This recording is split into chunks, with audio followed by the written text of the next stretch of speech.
Hello বন্ধুরা, আজকে আমি আপনাদের বানিয়ে দেখাবো পাবদা সুন্দরী।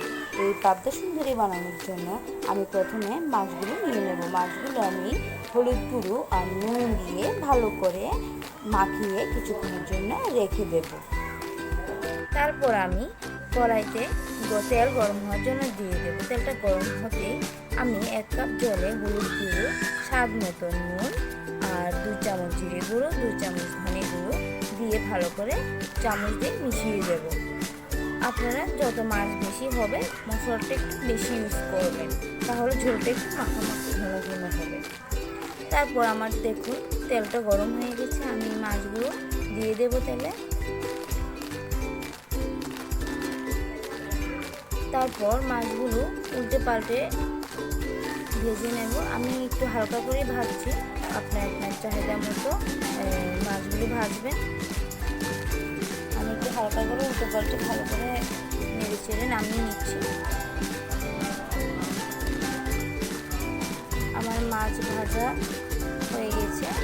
তারপর আমি ওই তেলটা থেকে আমি তেল কেটে রেখে দিয়েছি।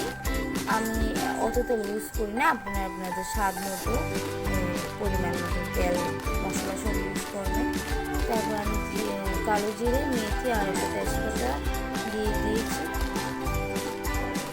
তারপর 4-5টা কাঁচা লঙ্কা ফেলে দিয়ে দিয়েছি। তারপর ওই মশলাটা মিশিয়ে রেখেছিলাম ওটাও দিয়ে দিয়েছি। মশলাটা পাক করতেই মাছগুলো দিয়ে দেব, কারণ মাছটাও সেদ্ধ হবে আর মশলাটা একটু কষবে।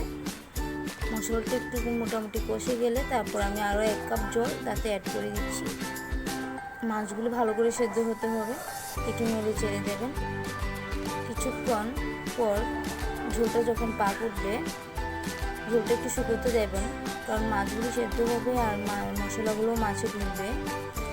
ঝোলটা একটু মাখা মাখা করে নামিয়ে নিলেই হলো, ব্যাস। আপনারা এই পাবদা সুন্দরী রেঁধে আর খেয়ে বলবেন কেমন হয়েছে। আর আমার চ্যানেলটাকে সাবস্ক্রাইব, ভিডিওটাকে লাইক আর শেয়ার অনেক শেয়ার করুন।